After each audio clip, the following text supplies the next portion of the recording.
Oh, we watched The Shape of Water. I was saying, is like, is this one of the weirdest things to ever win Best Picture? Because she fucks that fish. Fucks that fish. It's not exactly a fish. Fucks that fish man. Yeah. Yeah, I mean it's I think more man than fish. And Man, where it counts. That's right, Dan. That's right.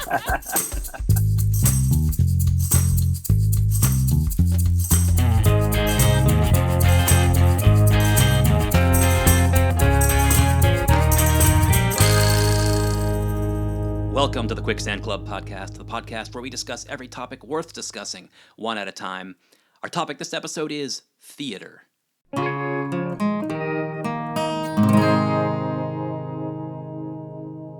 Brought to you by Boston Theater Society. Come see theater in Boston already. Or what the fuck, you think you're better than us? All right, a topic near and dear to our hearts. We all know we're a bunch of theater nerds here at Quicksand Club. I'm Spencer Bainbridge. I'm joined by Tavis Kammet. Anna Kritikos. Dan Kurtz. Alex Marshall. Claire Rice. So let's start off by talking about some of our best experiences as theater goers. Mom would take us to see what, Shakespeare or whatever was playing locally in Albuquerque. And we went to a summer production of Midsummer Night's Dream. And it was kind of awful in that it was like in a parking lot in the middle of summer in Albuquerque. It was very hot. They put down straw bales for everybody to sort of sit on, which also are warm. They're kind of wet too. So yeah, they're really unpleasant in a lot of ways. But my mom had brought this big, huge spread of just fruits and vegetables and finger food things. And so we'd set those out to eat. And we were kind of in an aisle. And so all of the fairies would come up and down the aisle to enter and exit. And they would stop at our spot and steal strawberries. Oh my God. And like cheese and things. And so we had Oberon and Titania Uh-oh. at our spot during the wedding scene. And so just hanging out with us. And there was this part of me that knew they're actors, then they're hungry, and because I was middle school, high school, and they're just here to because we were a giving family who was just happy to have them there. But I felt so much a part of the production, and it really made the parking lot feel honestly magical. The great part, though, about seeing a play in a parking lot in New Mexico is the meth will be reasonably priced. Right. Yeah. Right. I can't even explain how much a part of the world of the Midsummer Night's Dream I felt, just by these really simple gestures of just the inclusiveness in character, and it was just lovely. It's nice when theater is immersive and not to an obnoxious Sleep No More degree, where it's not like you're going through a fucking haunted house and people are yelling at you and making fun of, in my experience, making fun of the way you're dressed. Yeah, I do think one of the worst theatrical experiences I ever had was at an immersive moment, and I didn't know it was going to be immersive. I think that's the problem. If I knew it, I would have gone in with that. But it was this performance art piece, and there was this guy standing there with a sign, and it was do something, and I thought I did it, and I didn't because he didn't react, and I just didn't know what to do, but I couldn't leave. This mutual theatrical performance we were supposed to be having for the pleasure of other people, and I didn't know what to do, and I started to cry. Oh man. And I was in my 20s. I was I don't know what's supposed to happen here, and the actor just freaked the fuck out. His face was because he couldn't not do whatever it was he was supposed to be doing, but he couldn't tell me what I was supposed to be doing as part of this performance piece.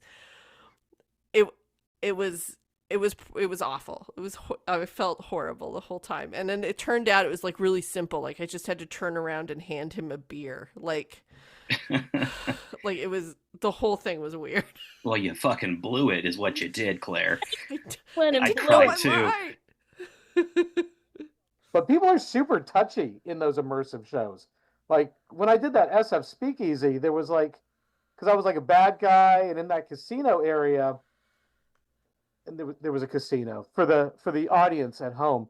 There was multiple rooms in the SF Speakeasy, and one of them was a casino where you never wanted to do any acting because it was super noisy and nobody wanted to pay attention to you.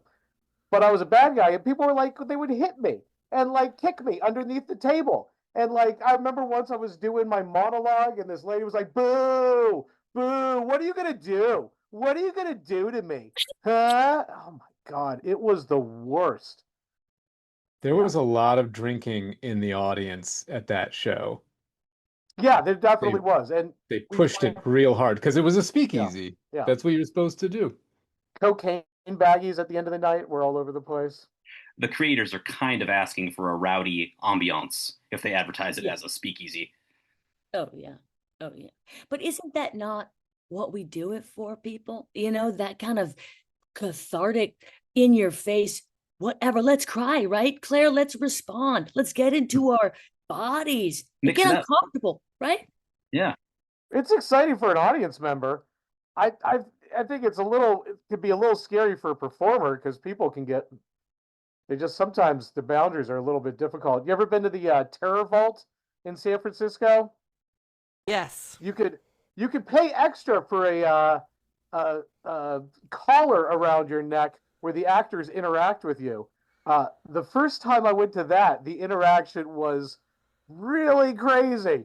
Like, so it was me and my partner Vicky, and then there was another couple, this nice like couple in their 20s, and then there were these three like Swedish guys who paid for the collar treatment.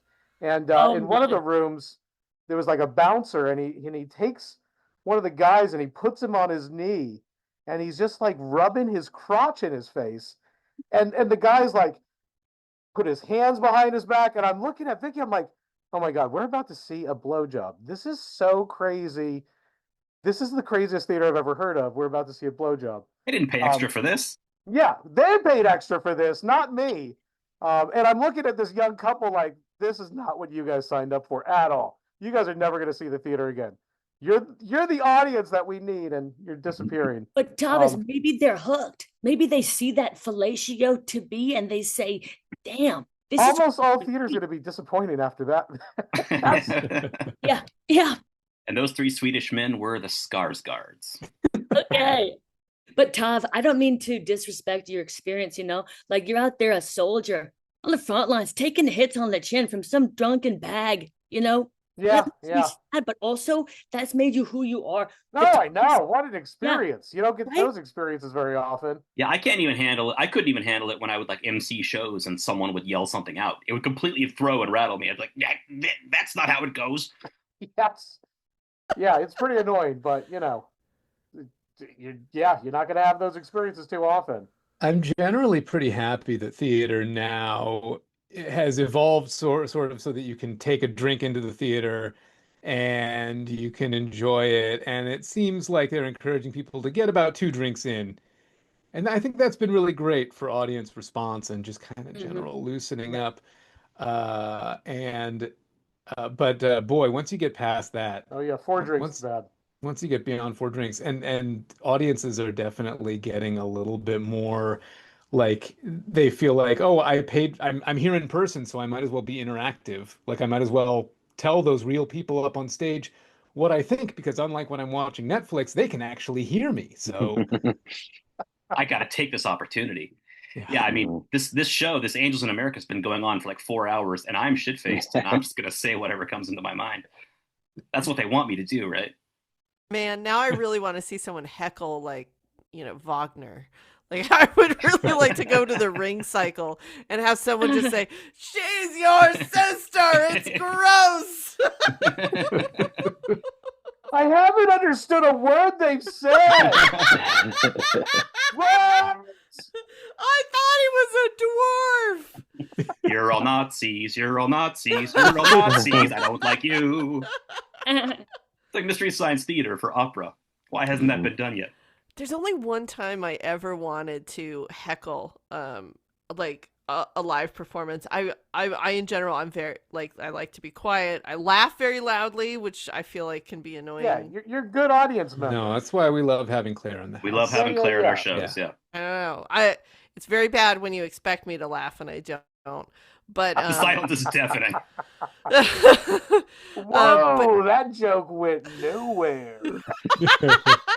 I went and saw "'Tis a Pity She's a Whore" at ACT, and they did a good job. Like, it was beautiful. It was well done. They had this great cellist up in the rafters or something, and that was really cool.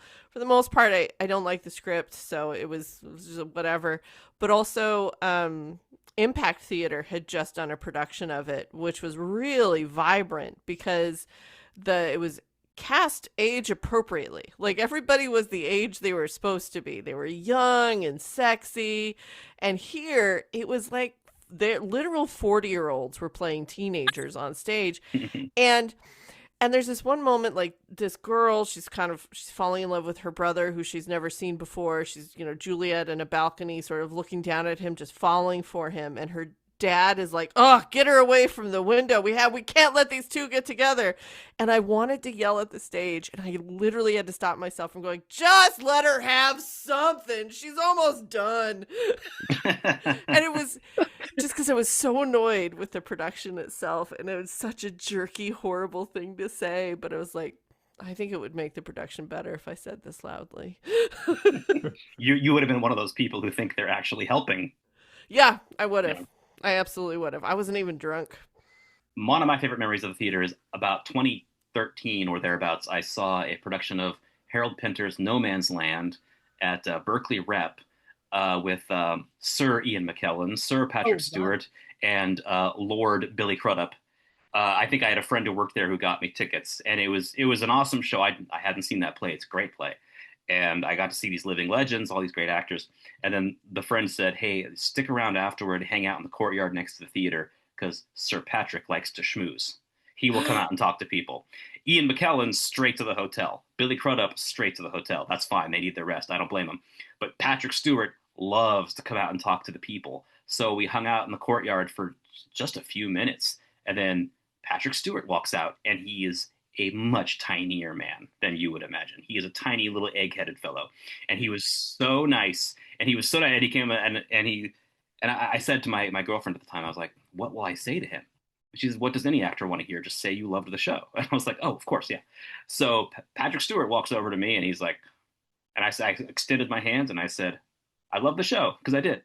And he said, "Thank you, thank you." And then he just kept walking down the line and saying hello to people. He was so sweet. It was really fun. I got to say that I shook the hand of Patrick Stewart.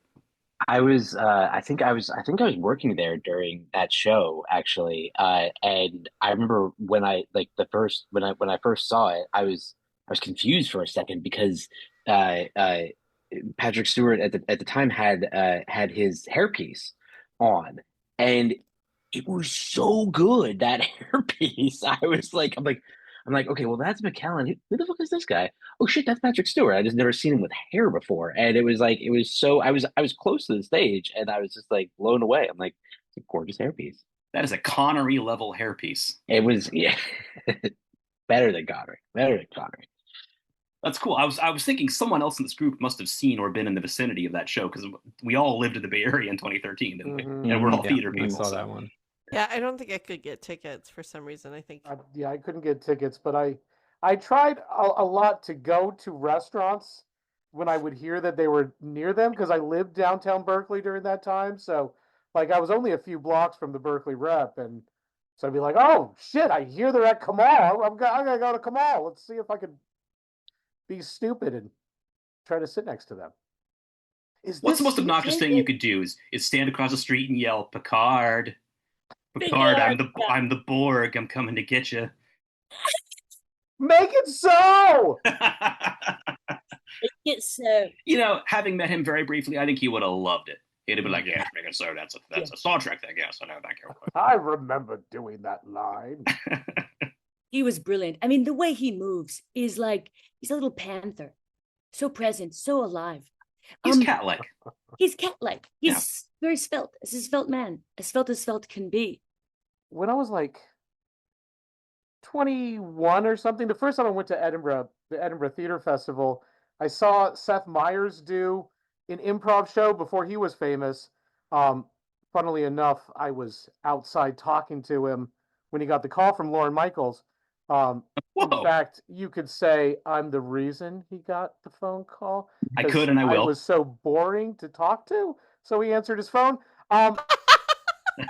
But he did this crazy improv show where he asked the audience for a bunch of stuff, and I'm the kind of audience member. I'm terrible. I'm a decent audience member, but I'm really excited to take part if there's any opportunity to take part. I'm like jumping up and down to say something stupid like, "Oh, DNA! DNA is the improv idea." So he remembered like 25 things, and he like pointed it out to the crowd, and I don't know, it was really impressive. There was a lot of really impressive improv at that festival when I first saw it, and I don't know, it just kind of blew my actory mind. Yeah, I think a lot of the experiences that I think of as being very formative were in middle school, where I had a teacher who was a theater nut and took us to pretty much everything that ACT did and everything that Berkeley Rep did.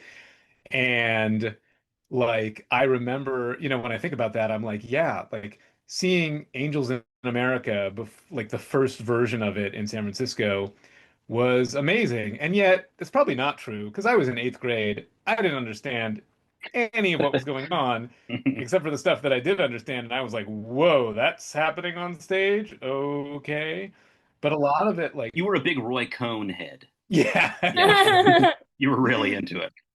But that show really is like an epic show. It has special effects. It has just kind of amazing stunts and visuals and stuff like that. So at that, I mean, it really did pull everything together for me. And we also saw like Les Mis and we saw Hair, and those are still kind of up there for me as my favorite musicals.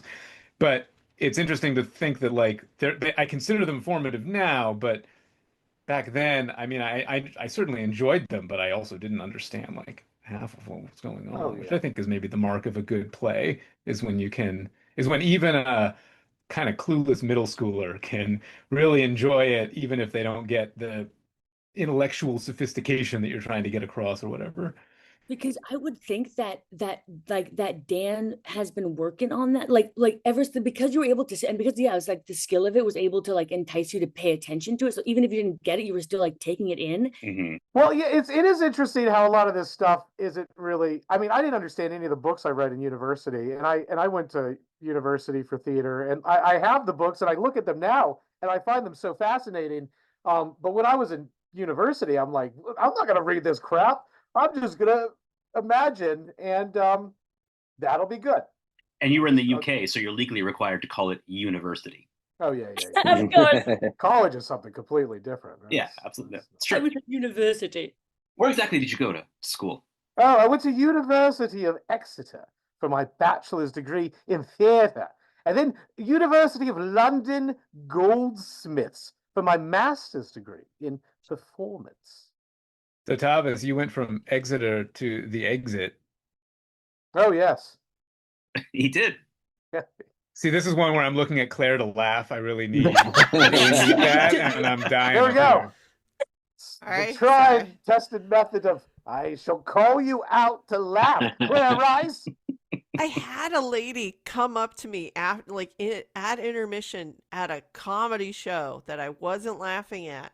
Like, she ran from backstage. She's like, Claire, I didn't know you were here. I kept telling everybody you were coming and how great a laughter you have. And now but you didn't laugh at anything. She's saying this so loud. And I was like, oh my God, please don't say anything to me.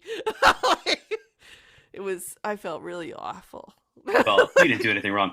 At this point, I have hours of audio of Claire laughing. I can dub in whenever there's a dry spot. And don't worry. Even episodes that she's not on, she could be like our laugh track, like Lucille Ball's mother. Well, I actually think that joke that I made would be more funny if you extended the silence after it to like 30 seconds. Get a little sound of like wind and a tumbleweed going by. Crickets, literal crickets. Yeah.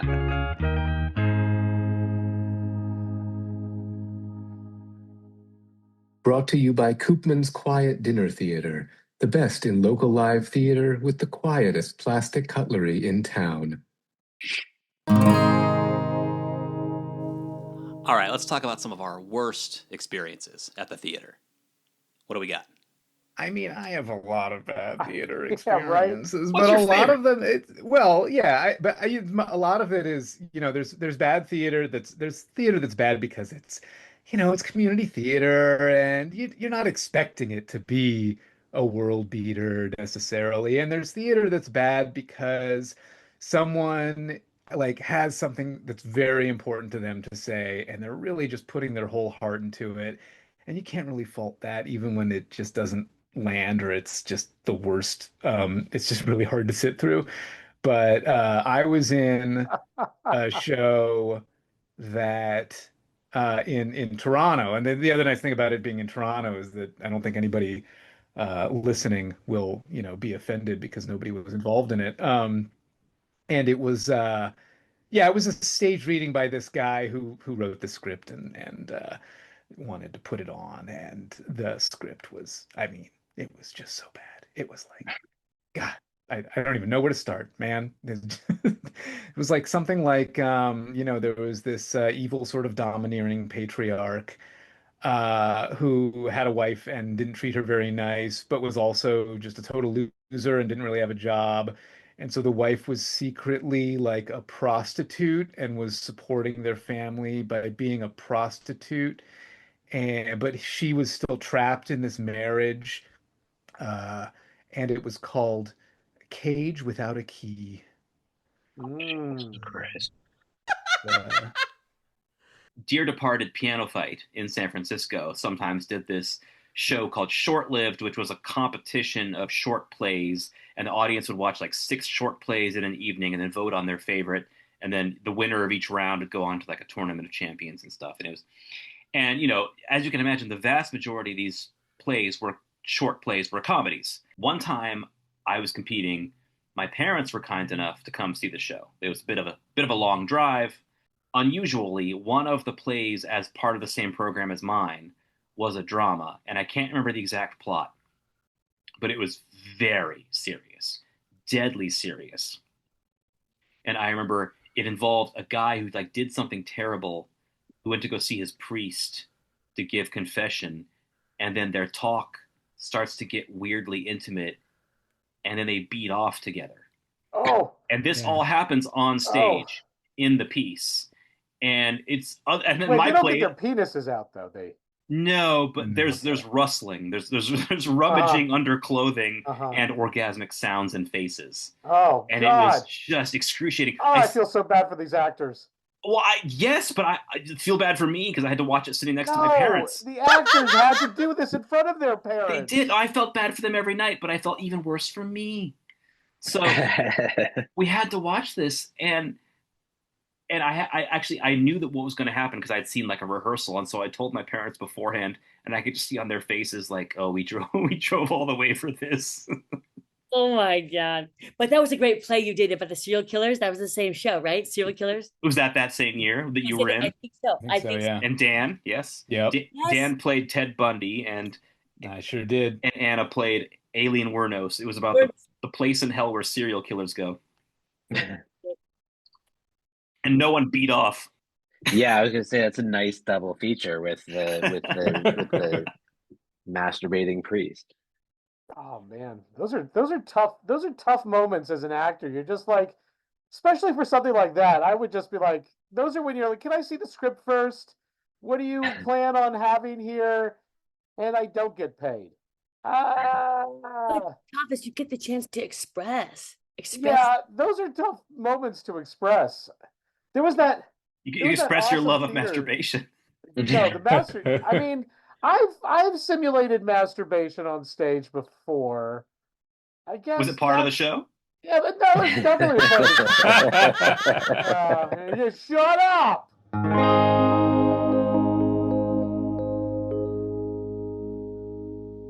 Brought to you by Dr. Mengele's Ballet Shoes. Nothing says comfort like Mengele's. What do you think about musicals? I hate them. I think they're stupid. Why don't you like musicals, Tavis? You're a theater guy, so you should be at least conditioned I to tolerate know. them. I know. Everybody loves musicals except for me. Just like Christmas. Except I like Christmas.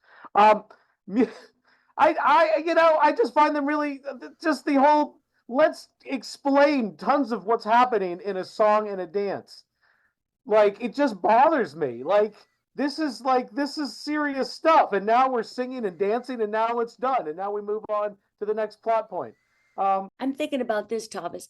The moment of bursting into song, that shit can't be contained by just normal talking. So in a situation now, in a situation where we're talking about a shitty play, shitty production, where there's not a lot of truth going on, I could see that being a terrible like exuberance, and for what? Kind of a superficial thing. Okay, I've got a bad musical theater experience.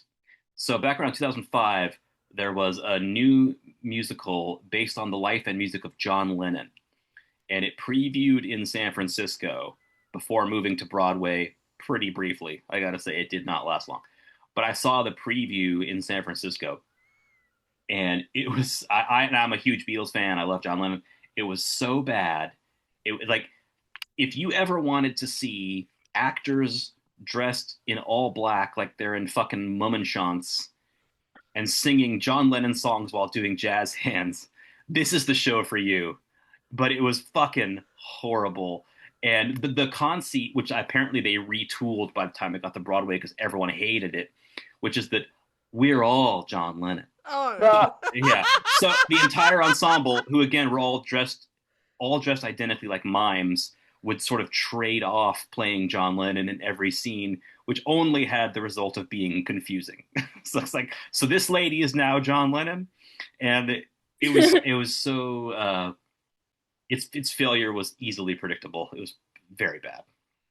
When I was living in DC, there used to be this amazing venerated place called the Kennedy Center.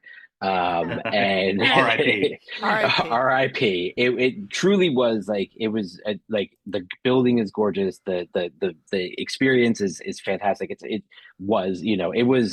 truly was an amazing place to see a show.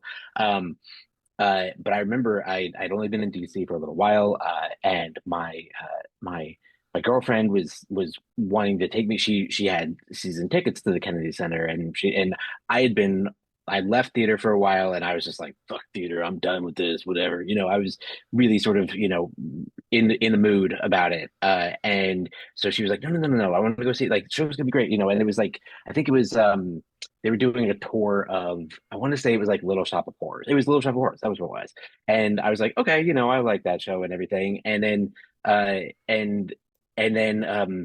had the star was the guy from How I Met Your Mother. The guy played Ted. But anyway, he like we start watching the show, and then like scene 2 rolls around, and he comes out on stage with his book, and he's doing the scene on book.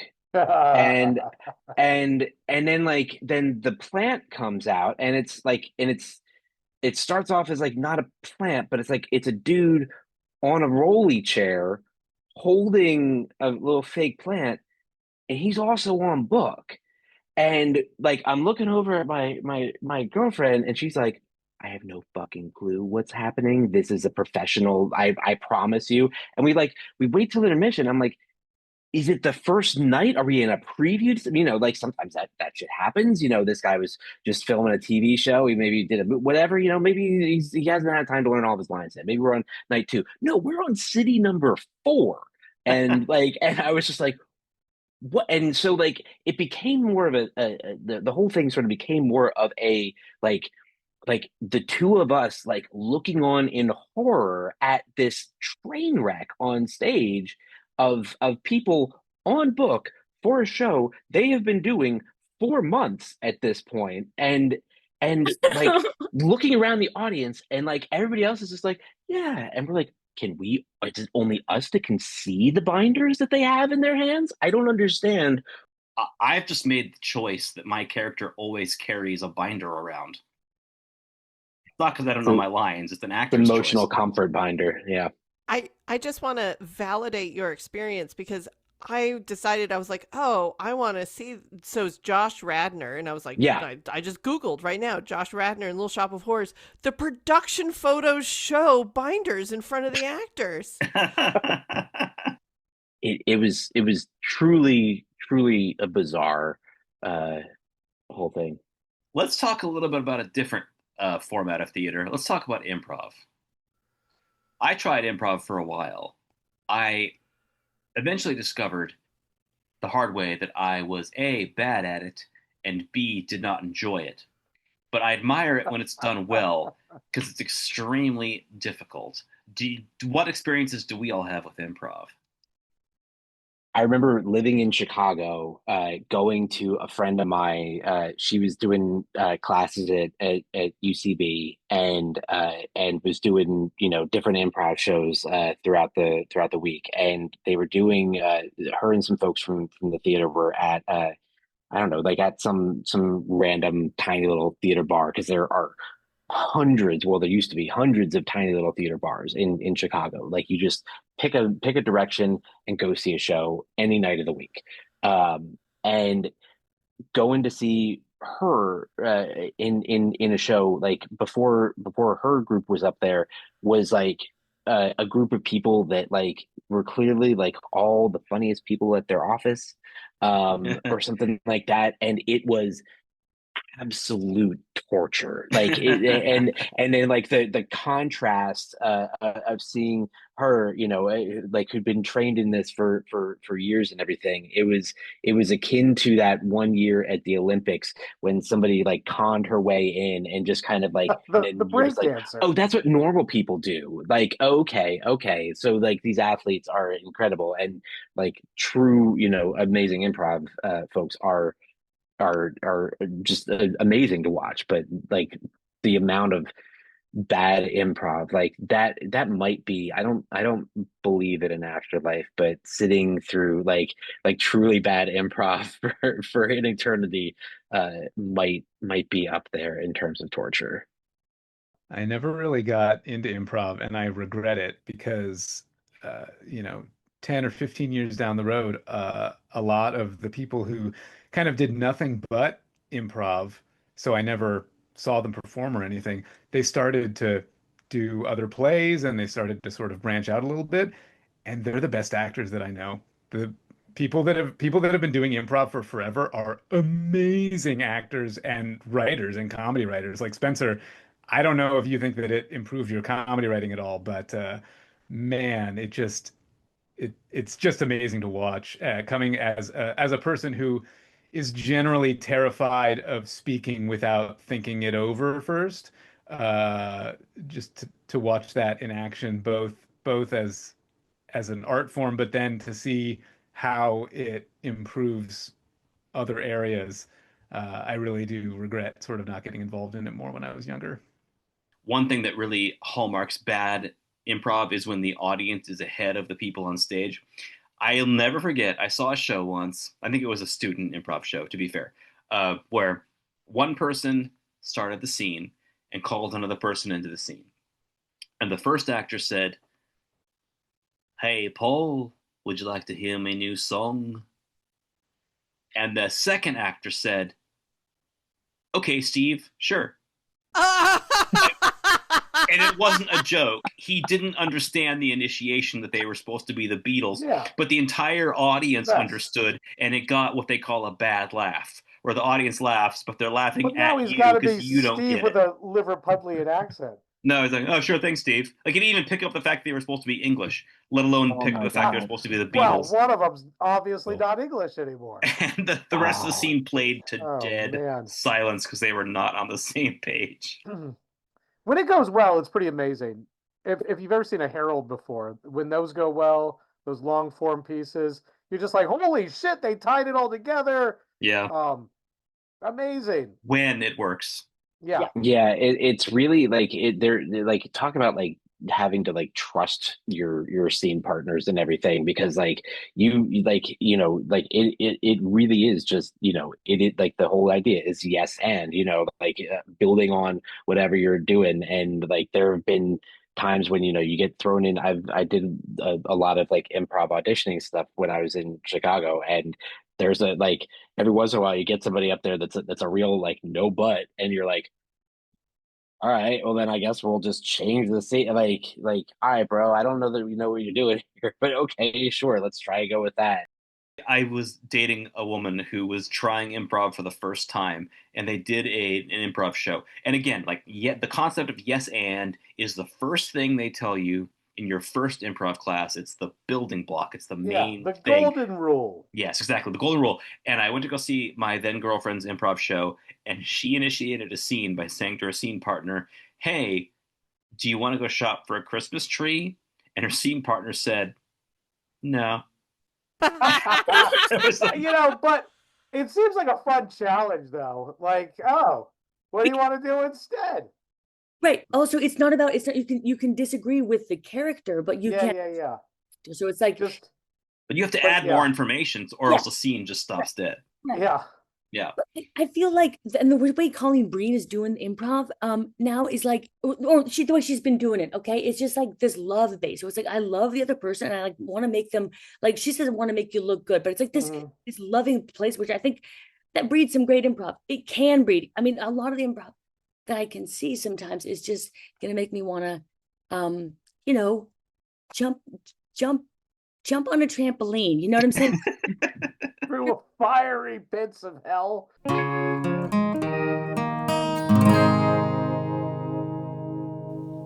All right, that's our show. I'm Spencer Bainbridge. I was joined by Tavis Kammet, Anna R. Kritikos, Dan Kurtz, Alex Marshall, Claire Rice. This episode also featured Dana Constance and Zack Johnson. We'd like to hear from you. Email us quicksandclub@gmail.com. Make an episode topic suggestion, or ask us a question, or give us a comment. We'd love to hear from you. This has been Quicksand Club, uplifting comedy for a slowly sinking world. It is the art form that is always dying, but will never die, because like it can't be replaced with anything else. I think it's the closest thing to magic on this earth.